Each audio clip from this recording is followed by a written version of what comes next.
시장에는 또 이벤트들이 많은 날입니다. 저희가 10시 투자 전략실 바로 시작을 하면서 시장 이슈들 만나보도록 하겠습니다. 네, 그럼 이 시간 함께 해주실 두 분 바로 만나 뵙도록 하겠습니다.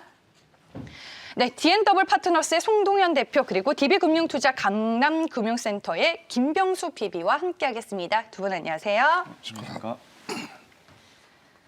네, 그럼 오늘 10시 투자 전략실에서 살펴볼 이슈는 무엇일지 함께 보시죠.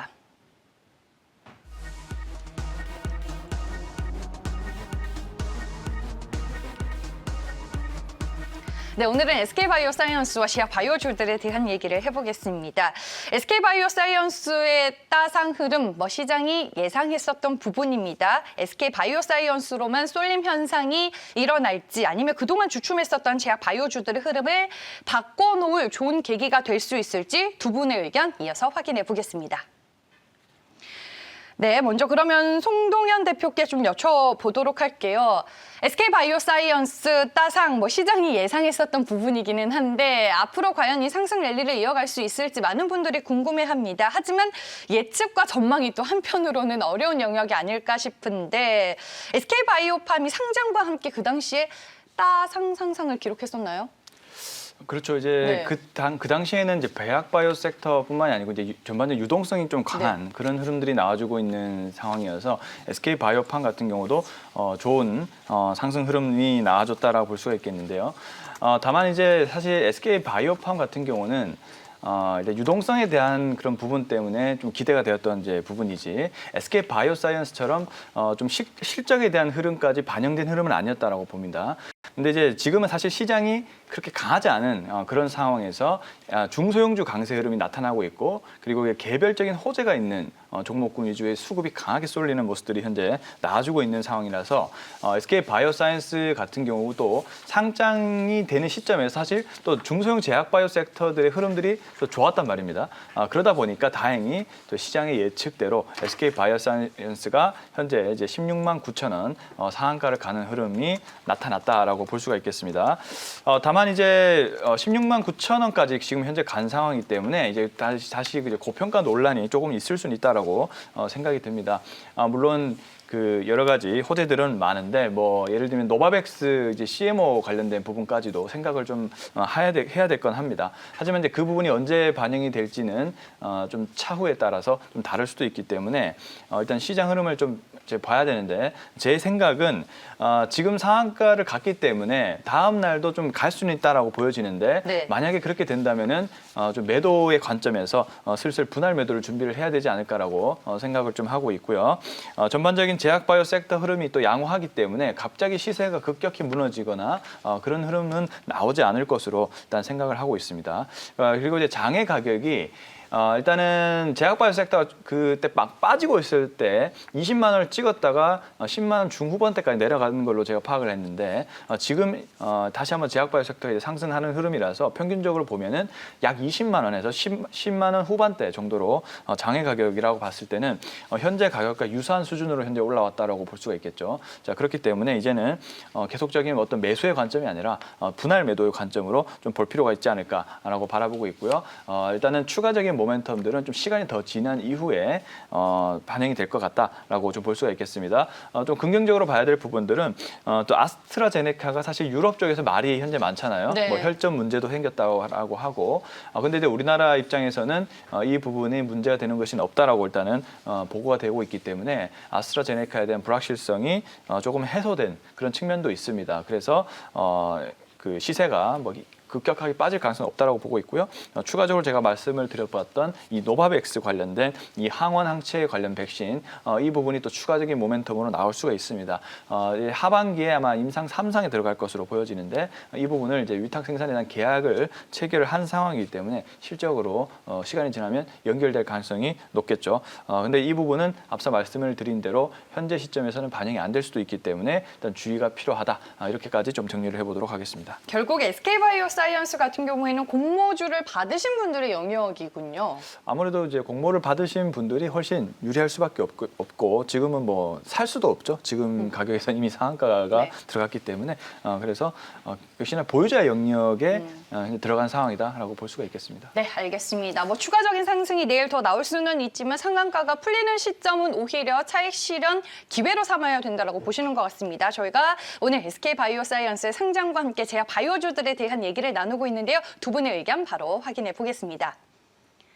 네, 앞서서 시스템상의 오류가 있었는데요. 이 사과의 말씀을 드릴 거고요. 송동현 대표는 오늘 이슈에 대해서 제약바이오에도 봄바람이 분다라고 표현을 해주셨고요. 김병수 PB는 네, 미국 암학회로 시선을 이동하자라는 의견을 주셨습니다. 네, 먼저 뭐 제약바이오 전체적인 얘기를 나누기 앞서서 SK바이오사이언스 여쭤보도록 할게요. 오늘 뭐 그 열기가 대단합니다. 청약 때부터 이미 열풍이 좀 상당했었잖아요. 네. SK 바이오사이언스는 작년에 바이오팜이 이제 상장될 때부터 아마 네. 관심을 가지신 분들이 많으실 텐데요. 공모가의 이제 90%에서 200% 범위에서 시초가가 형성이 되고 그 이후에 이제 상한가까지 간 따상을 달성했습니다. 공모가가 6만 5천 원이었는데 두 배 13만 원으로 9시에 시작을 해서 바로 30% 올라서 16만 9천 원에 현재 거래가 되고 있습니다. 시가총액은 4조 9천억 원, 약 5조 가량에서 단숨에 13조 가량으로 불어난 상태인데요. 이는 시가총액이 결국 이제 그 시가총액 순위가 29위까지 바로 올라간 상황입니다. 이제 궁금한 거는 과연 내일도 상한가를 갈 수 있느냐 이것을 궁금해하실 텐데요. 내일까지 만약에 상한가를 간다면 주가는 21만 9,500원까지 오르게 될 거고 시가총액은 16조 8천억 원까지 오르게 되겠습니다. SK 바이오사이언스의 특징은 오늘 상장일 유통 가능 물량이 굉장히 적다는 점이 있습니다. SK 바이오사이언스 기관 물량의 85%에 해당하는 1,076만 주가 의무 보유 확약에 걸려 있었습니다. 그래서 의무 보유 확약에 걸려 있으면 15일부터 6개월까지 거래 제한이 걸려 있게 되는데요. 결국 오늘 거래되는 주식 수는 890만 주에 불과해서 발행 주식의 11%에 불과했습니다. SK 바이오팜이 13%, 카카오 게임즈가 20%, 빅히트가 19%였는데요. 요거보다 더 적기 때문에 오늘 상한가 바로 간 걸로 보시면 될 것 같습니다. 그러면 기관들의 장기 의무 보유 비중이 큰 건가요? 이거는? 조금 큰 편이라고 생각하시면 될 것 같습니다. 네. 그렇기 때문에 오늘 상한가를 가서 아까 말씀하셨다시피 공모에 참여하신 분들의 이제 각각 다 보유하고 계실 거고요. 네. 특히 공모주 균등제로 인해서 역대 최다 계좌가 많이 열렸습니다. 저희 회사에서도 이번 주에 공모주가 진행되면서 많이 확인을 하였는데요. 계좌수 굉장히 많이 몰린 만큼 이제 매도 시점 확인하시면서 개인의 눈치 싸움이 아마 진행되지 않을까 이렇게 생각이 되고 있습니다. 유통 물량이 또 상당히 낮다고 하던데 이것도 뭐 주가 상승의 하나의 요인이 될 수 있는 부분인가요? 그렇죠. 오늘부터 네. 이제 들어가는 게 800만 주밖에 이제 거래가 되지 않기 때문에 네. 아까 제가 잠깐 확인했을 때 상한가 물량에 물려있던 게 거의 500만 주 가량이 매수에 되더라고요. 네. 그렇게 돼 있기 때문에 아마 오늘 상한가 끝날 거고 내일도 과연 상한가로 갈 수 있을지를 한번 확인해 보면 좋을 것 같습니다. 과연 얼마의 이제 연속적인 상한가를 기록할 수 있을지 이 부분들이 투자자분들 입장에서는 가장 궁금하신 것 같은데 뭐 그것도 모르겠습니다. 저희가 뭐 어떻게 예측과 전망을 해야 될지 좀 조심스러운 부분이기는 한데 그러면 일단은 SK바이오사이언스 공모주 받으신 분들을 위해서 김병수 PB께서는 대응 전략을 좀 어떻게 짜는 게 효율적이다라고 보세요? 오늘 받으신 네. 분들께서는 아마 이제 하나 주의하셔야 될 게 이제 제약 투자 심리가 굉장히 낮은 상태입니다. 네. 올해 상장한 20개사 중에 시초가 200%를 달성한 기업은 10개사입니다. 그 중에서 상한가까지 간 거는 4개입니다. 이번에 바이오사이언스가 이제 5번째 회사가 되었는데요.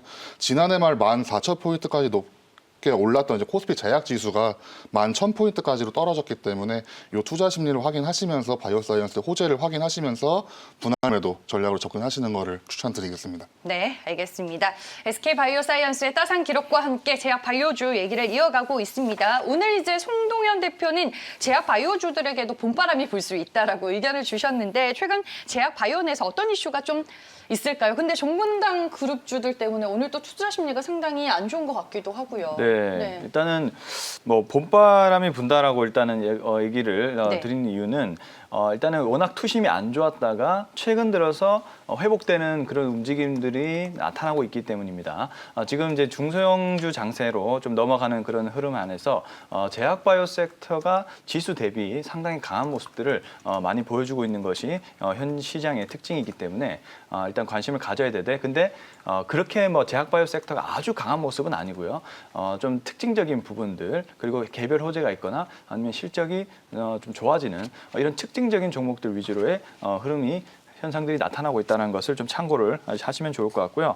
현재 이제 지수는 박스권 등락을 거듭을 하고 있습니다. 물론 FOMC 회의가 끝나서 오늘은 또 파월 의장의 비둘기적 그런 발언을 통해서 이제 지수가 좀 올라가고 있긴 하지만은 그래도 약간은 불안한 부분들이 좀 시장에 보이고 있기 때문에 당분간은 좀 개별주 장세가 좀 나타날 수 있다라고 생각을 하고 있고요. 그 안에서 현재 제약바이오 섹터 쪽에 매기가 조금씩 몰리고 있다라고 좀 보면 좋을 것 같습니다. 지금 현재 이제 시장을 특징을 보면 제약바이오 섹터가 무상증자를 많이 실행을 하고 있다는 것을 볼 수가 있겠습니다. 물론 무상증자라는 것이 뭐 기업의 가치가 변하는 것은 아니지만 어쨌든 주주들 입장에서는 공짜로 주식을 더 받는 그런 부분이기 때문에 투심에는 긍정적인 영향을 줄 수 있다라고 좀 볼 수가 있겠습니다. 오늘 뭐 제일바이오가 무상증자 이슈가 있나요? 그렇죠. 제일바이오도 무상증자를 했고요. 대표적으로 이제 HLB를 좀 볼 수가 있겠죠. HLB가 이제 시가총액이 상위 그룹주 내에서도 지금 알테오젠과 더불어서 무상증자를 지금 실시를 한 상황이라서 주가 흐름이 상당히 강합니다. 지금 현재 HLB가 거의 뭐 그때 하한가를 기록한 이후에 주가를 이미 다 극복을 한 상황이라 볼 수가 있겠고요. 역시나 그 알테오젠 같은 경우도 상당히 모멘텀이 좋은 기업임에도 불구하고 워낙 투심이 안 좋다 보니까 계속적으로 하락을 했는데 무상증자 결정 이후로 추세가 전환되는 그런 모습을 좀 보이고 있다는 것도 특징입니다. 그 외에도 이제 코로나19 관련된 백신 개발 기업, 예를 들면 아이진이라는 기업을 좀 보면 또 mRNA, PEG 방식을 택하고 있는 그런 현재 뭐 한국의 뭐 모더나 이렇게 불리고 있긴 하지만 이 기업도 좀 주가의 강한 모습을 현재 좀 볼 수가 있겠고요. 그래서 이 코로나19 관련된 CMO 기업이나 녹십자 같은 기업 혹은 백신 신규 개발 기업 이런 기업들도 최근 들어 모멘텀이 강한 모습들을 좀 보여줬다 볼 수가 있겠고요. 또 하나의 특징적인 부분들은 미국 아마케를 좀 뺄 수는 없을 것 같습니다. 이제 4월달에 AACR이 이제 개최가 되는데 이 미국 아마케 관련된 아마케 참석하는 그런 기업들 위주로의 또 수급적인 흐름들 이런 부분들도 좀 강세적인 흐름이 나타나고 있다라고 좀 보시면 좋을 것 같습니다. 따라서 정리를 한다면은 이 차별화된 어떤 실적 흐름이 나타나는 기업들이 좋은 흐름들이 나타나고 있고요. 뭐 대표적으로 ST팜도 그런 기업이다 볼 수가 있겠고요. 네. 그다음에 개별 호재 앞서 말씀드린 뭐 미국 아마케에 참석하는 기업이라든지 그리고 특징적인 뭐 무상증자라든지 개별 이슈가 있는 기업들 위주로 좀 수급이 들어간 모습이 나타나고 있다 이렇게 정리를 해볼 수가 있겠습니다. 네, 알겠습니다. 미국 암학회 말씀을 해주셨는데 이번에는 2차에 걸쳐서 온라인으로 진행이 된다고 합니다. 1차는 4월에 그리고 2차는 5월로 예정이 되어 있는데 오늘 김명수 PB는 딱 이 이슈를 꼽아 주셨어요. 미국 암학회로 시선을 이동하자인데 이게 과연 제약 바이오주들 내에서 좀 강한 모멘텀이 될 수 있는 이슈인가요? 네. 강한 모멘텀이라기보다는 워낙 모멘텀이 없다 보니 이제 네. 다시 한번 제약바이오가 관심을 받기 위해서는 4월에 AACR이라고 하는 미국 암학회나 그 이후에 시작되는 또 하나 그 종양학회 이쪽에서 관심을 가져볼 필요가 있을 것 같습니다. 특히 이제 KRX 헬스케어 지수라는 것이 있는데 이게 전날 4,447로 마감하면서 연초 5,400 대비 1,000포인트가량 하락하는 게 되었습니다. 이 개별 종목의 부진도 이어지게 되면서 삼성바이오로직스나 셀트리온 또는 한미약품, 유한양행 등이 거의 10%대 이상 많이 하락한 그 연초 대비해서 많이 하락했고 시젠과 수젠텍 같은 경우에도 거의 20% 이상 하락한 경우를 보실 수 있으십니다.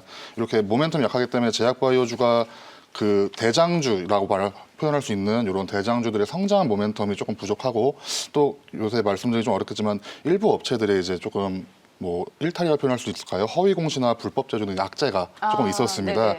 이런 악재 때문에 제약바이오에 관심이 많았던 투자자분들도 조금 이런 악재에 겹쳐서 이것 때문에 이제 영향이 컸다라고 생각을 할 수가 있을 것 같은데요. 뭐 종목을 말씀드리기 좀 어렵겠지만 뭐 매출을 부풀렸다거나 뭐 허위 공시 뭐 의혹이 있었다거나 이런 식의 문제 때문에 조금 제약바이오에 대한 투자 심리가 많이 악화된 경우가 있었습니다. 이번에 이제 3월, 그러니까 오늘이죠. SK 바이오사이언스가 상장이 되고 앞으로 이제 4월로 이어지게 되면서 제약바이오 업체 쪽에 관심을 가질 수 있는 뭐 어떻게 보면 초대형 이벤트 중 하나겠죠. 그게 네. 발생할 텐데 이런 일부 기업의 일부 바이오 업체가 이제 악재가 발생하였지만 4월에 이제 미국 암 연구학회나 임상 종양학회가 열리게 될 겁니다. 이렇게 되면 미국 같은 경우에는 AACR이라고 표현하게 되는데요. 이 AACR 같은 경우에는 기초 단계 연구에 조금 집중하는 관점이 있습니다. 초기 단계 항암제 후보들의 이제 개발 능력들을 바이오 벤처들이 이제 제약 회사들에게 자신들을 어필할 수 있는 기회라고 할 수 있는데요. 이런 다수의 바이오 업체들이 아마 참여를 할 겁니다. 여기서 이제 글로벌 제약사들과 뭐 파이프라인을 공유한다든지 아니면 M&A가 이어질 수 있고요. 네네. 그래서 요 이제 AACR에 이제 참여하는 기업들은 유한양의 한미약품, 파맵신, ABL 바이오, 앞타바이오, 지노맨 컴퍼니 등이라고 이제 기사에 이미 나와 있었습니다. 이 중에서 이제 앞타바이오를 조금 관심 있게 보고 있었는데요. 근데 요 AACR 요 이벤트가 바이오 업체에 큰 영향을 못 줄 수도 있다라는 의견이 있습니다. 이게 1월에 JP모건에서 하는 헬스케어 컨퍼런스 기억하실지 모르시겠지만 이때가 조금 관심을 갖다가 이게 코로나 여파로 인해서 온라인으로 개최가 되는 바람에 조금 스킨십이 부족해서 그랬던 것 같아요. 그래서 이때 네. 아마 헬스케어 좀 관심을 가지셨던 분들이 조금 허탈하지 않았나 그렇게 생각을 하고 있습니다. 그래서 이번에 4월에 열리게 되는 이제 AACR 역시 이제 온라인 방식으로 개최되기 때문에 네. 이를 조금 관심 있게 조금 주의해서 확인하시면은 그 투자하실 때 확인하시면서 AACR도 관심 있게 보셨으면 좋겠습니다. 알겠습니다. 미국 암학회에 이제 참여하는 기업들 가운데 또 수혜를 예상해 볼 수 있는 종목이 있을 것 같습니다. 잠시 후에 얘기를 좀 자세히 더 들어보도록 하겠고요. 그러면 송동현 대표는 지금 제약 바이오주 내에서 일단은 가격 메리트가 존재하는 종목 어떤 종목이라고 보시는지 오늘의 공략주로 들어볼게요. 네. 자, 오늘의 공략주는 이제 앞서 잠깐 말씀드린 이제 ST팜이라는 종목을 좀 보도록 하겠습니다. 자, 네. 왜냐하면은 이제 ST팜이 이제 고점인 11만 8,600원을 일단은 달성한 이후로 상당히 많이 가격이 빠졌습니다. 약 40% 정도 빠지는 그런 부분을 보이다가 최근 들어 아주 강하게 주가가 회복되는 모습이 나타나고 있는 그런 상황이고 어느새 이제 며칠 만에 121선을 일단은 상위로 회복을 하는 모습과 오늘도 일단 수급이 그렇게 강하지 않음에도 불구하고 현재 다시 보합권까지 올라오는 모습을 보여주면서 상당히 강세 흐름을 보여주는 것이 특징이라 볼 수가 있겠고요. 일단은 대표적으로 이제 몇 가지 펀디멘탈적인 이슈를 말씀을 드리면 RNA 치료제 성장이 지속이 되고 있다라는 점이 가장 큰 특징이라 볼 수가 있겠고 최근 들어서 주가가 또 밑에서 올라올 때 또 두 차례 수주 공시가 또 있었습니다. 만성 질환 쪽 올리고뉴클레오타이드 원료 공급에 대한 이슈가 지속적으로 나오고 있고요. 향후도 블록버스터 치료제 쪽에 원재료 공급이 지속 시간이 지나면 지날수록 지속적으로 공급이 될 전망입니다. 그래서 RNA 치료제만으로도 실적에 대한 성장 부분들이 2024년까지 큰 폭으로 예상이 된다라는 증권사 리포트가 상당히 많이 나오고 있는 상황이죠. 그래서 이제 올리고뉴클레오타이드 원재료 공급 기업으로서의 어떤 위상 제고 이런 부분들이 현재 가장 큰 이 ST팜을 뒷받침할 수 있는 실적적인 부분을 가장 뒷받침할 수 있는 가장 큰 영역이다라고 생각이 들고 있고요. 그 두 번째 중요한 부분들은 바로 이 갑자기 등장한 메신저 RNA 영역입니다. 화이자 모더나의 메신저 RNA의 예방률이 가장 높으면서 전 세계적으로 FDA에서 가장 많이 승인이 된 현재 코로나19 백신이죠.